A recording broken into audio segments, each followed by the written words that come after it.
0.00 How to maintain posture. 0.55 Strike from close guard. 5.35 How to free the head from collar ties. 8.45 How to free overhooks. 10.55 Key points to remember. Right guys, we're going to go for some ground and pound from close guard, but the first thing we're going to work on is maintaining your posture so they can't bring you down. So if Nam tries to come up and grab me, you try and intercept the biceps, pin them down, chest up. So you're sitting back, then keep your chest up and your head away, because if he gets a hold of your head, then he breaks your posture. Then if he tries to swim inside, you can grab his wrists, 2-on-1, and you pin him here. And he tries to undo that. When he swims under, you can go to the biceps and he swims in. If he's beating you by out pummeling you, you can go to the wrist. So again, so Nam fights me a little bit now. You go on bicep tie, wrist. Every time you try to grab your head, you pin him back down. And you first get used to controlling your posture so he can't bring you down. Once you've got down like that, then you start to look for strikes. So once we're here, so if he tries to get a hold of me, I first pin him down. Yeah, and then if you can go 2-on-1 on the wrist, you punch to the outside. And then if you can go to the bicep tie, you can also punch this way. Now you don't get much power if you stay on your knees. So as you try to work for power, once you've got your bicep tied up, right, you're going to choose one side. So you're going to keep my elbow quite close to my knee on one side. I'm going to walk my knees in. I'm going to stand on the opposite side. So it looks like this. Walk your knee in a bit, stand on the opposite side and use this knee to control this hip a little bit.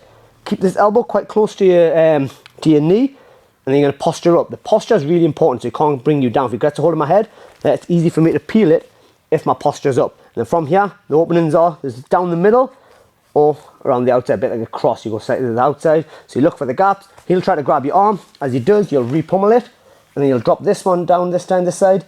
As you drop this one, you're moving a little bit forward, and then you're coming up on the other side.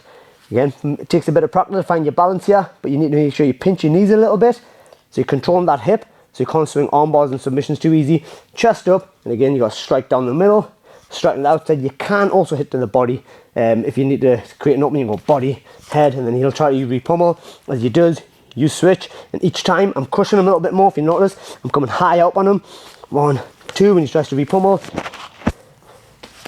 1, 2. You're kind of trying to force him to open his guard. A lot of guys might not. And then from this, you can also go 2-on-1. So if he's trying to pummel too hard and you can't get a hold of the bicep, you choose the wrist.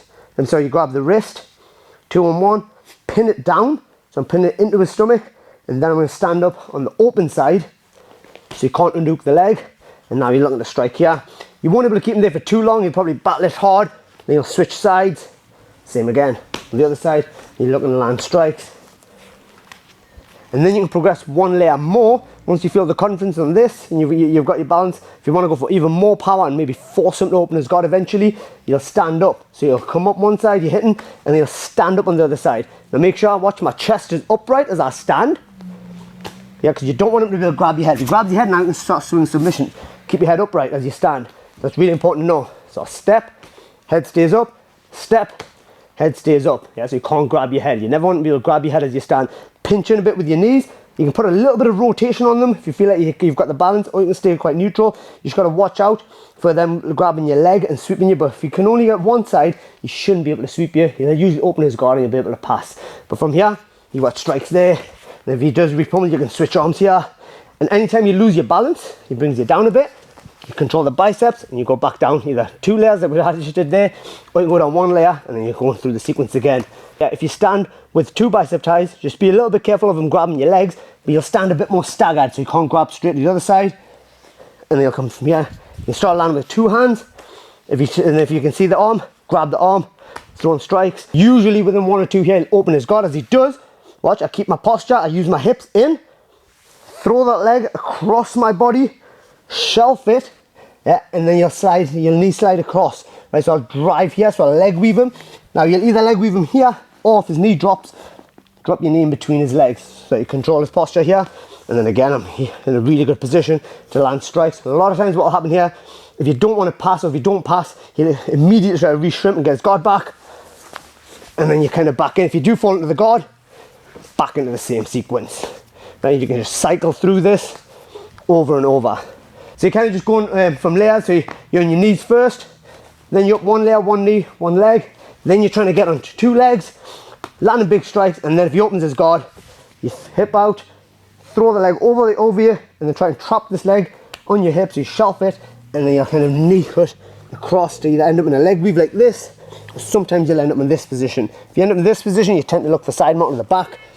If you can slide your knee through, it's much better because you staple his leg, he gets stuck, you can kind of stay here, chest over him, or what I prefer, if I can posture up, land a big shot here, and then as he tries to retrieve his guard, you'll usually not let him, but for this drill, if he retrieves his guard, you can kind of come back either one layer where I'm standing over him, or if you go right back to the start, you can go back to this position. But the key detail is that it doesn't get a hold of your head.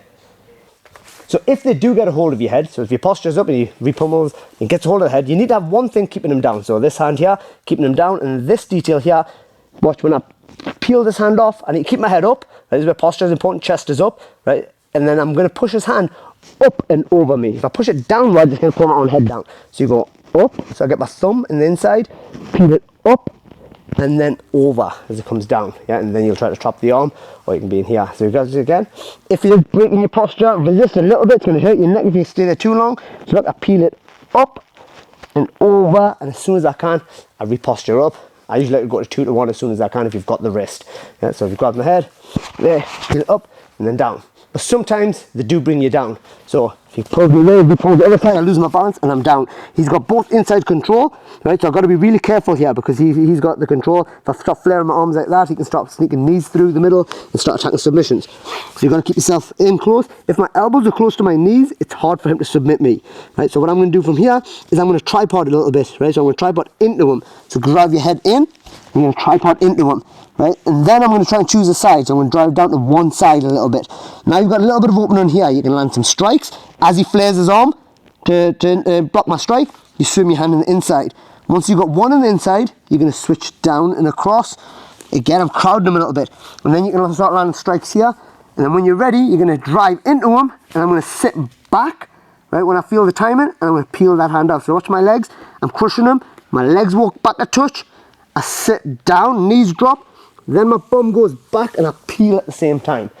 Yeah, so you go into him and then you sit out, and that gives you the momentum to kind of slip your head out. So again, he gets hold of me. So he's here, I'm going to walk my knees in, tight. You can land some strikes. Ideally get one hand in the inside first. Yeah, you can do this without a hand on the inside, but it's safer when you have one inside. And then I'm going to look to tripod up. So you come to the other side, you can hit him, or you tripod up. Get my hand ready on this side so I can find his hand, yeah, or his elbow. And then I'm going to walk my leg but touch back. So I'm crushing him here. My leg goes a touch back. Drop your knee, and you've got to do this quite fast. Your knee drops, all this momentum. Knee drops, hip drops, you peel. So I go down, back, then I come up. Yeah, so you kind of go like down, back, and up. Yeah, so you loop your head out and you push the hand over the top. It'll usually free your head. As soon as your head's free though, maintain your posture, because you'll straight away try to grab it again. Keep your chest up. Yeah, now you're back into the system that we just did. You can land your strikes here. You can look to posture up, and you can throw. There's one more time. He gets hold of me. I'm a little bit stuck. First walk your knees in so he can't submit you and you can't get too much space. Then you're going to choose one side. I'm going to come up. Look, my elbows are close to my knee. I'm going to land a few strikes to try to get his elbow to flare, and then you swim your hand inside. Bicep tie, and I'm going to drop down. I'm going to start looking at a tripod now. I've got one side in. Tripod up. Get this hand in the back of the elbow or the forearm. Walk your leg a touch back. Sit back. Slide it out. As soon as you're there, get a hold of the wrist, and you're back into that same position. Next thing that can sometimes happen is the guys that get overhooked, so you end up in a really tight overhook. So I'm going to go over how to deal with the overhook. So Naim gets an overhook, pulls me down, gets an overhook, and then brings my head down. You end up in this position. This one's really dangerous because there's a lot of triangles and submissions. So Naim brings the knee in. He gets the knee in here, now I'm in a lot of trouble. As soon as I let this happen, you can start going for triangles. So you even end up in an omoplata sometimes. Yeah, and little steps, all this happening. So you got to be careful on this one. This one's a really risky one. So Naim goes again, he swims in, gets an overhook and a collar tie. So from here, elbows come close to my knees. Yeah, and then if I can't swim my hand straight in, you land a few strikes, body head, until he starts fighting with his hand. Yeah, as soon as you have space, you swim your elbow on the inside. Keep your elbow close to your knee, you switch sides. Keep your head low here, and then once you've pinned this arm down, now you're going to try to keep your head up, and then this hand, you can like straighten it and turn. Making sure my knee pinches here. If I don't, he can swing that arm over and start attacking like an omoplata. So stay here, pull my arm a little bit out, and then the hand should be able to slip through the hip line, and then it comes out. Maintain your posture, quickly repummel, and come to the inside, and then you're back here. When you turn it, you're able to pull your shoulder out easier. If you try to pull your shoulder out here, it's quite hard, and you can end up with that weird armbar kind of situation. Yeah, so watch, I'm going to turn my thumb down, invert your hand, then pull out as much as you can. You'll still get stuck, and then you swim your hand in.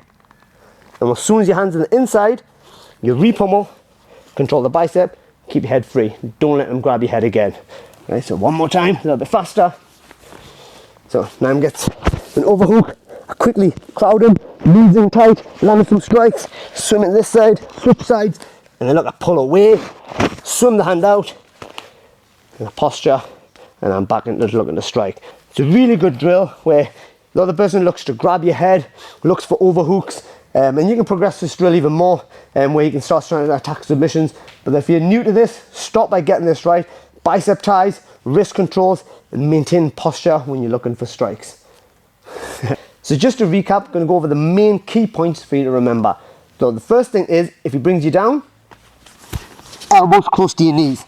That prevents submissions. Yeah, so from here, then you work landing strikes to free the space. Again, elbows close to your knees, landing strikes. You can even free both sides, and then posture. If it's tight, you sit back, and then you posture up. Next thing is, once you're postured up, maintaining your chest position. Keep the chest position as you fight with your hands. You just need one hand to be pinning them down, whether you're pinning the chest, the bicep, or the wrist, yeah, and then the other hand to strike, or both hands to frame. You have to be framing them as your chest stays up. So if now I'm trying to come down, I'm pushing down with one hand, keep my chest up, or I'm pinning with both hands, keep my chest away. You're trying to keep distance so you can't grab your head. If he grabs your head, you peel by going up and loop it over your head, and then maintain your posture again. Then when you're posturing up to strike, make sure your elbows and knees are close together again, so he doesn't have space to start shrimping his legs out and getting space to go for submissions. And then when you do stand, be careful in case he grabs your legs. Yeah, so you've got to try to make sure you have control of one hand as you're striking. And as you get good, you can actually let him grab your legs as long as your knees are in good position, because you can still strike as long as your hips pressure is forward, yeah, and doesn't get to tilt you over with the double ankle sweep, right? And then the last thing is, if he opens his guard, yeah, you lift your chest up to allow this foot to go past, and then you try to leg weave him. Now either sliding your knee through the top of this leg, or if you miss and it goes to this side, that's fine as well. But you want to leg weave him, chest low, yeah, sorry, hips low, chest up, and then you can look to strike here, or look for side control. Hope some of those details help. The ground and pound is what makes the MMA grappling so much more different than standard jiu-jitsu. The posture and the striking. It prevents the bottom guy from being able to just sit there and keep his guard closed all day. If you get good at this, you'll start passing guards much quicker in MMA sparring.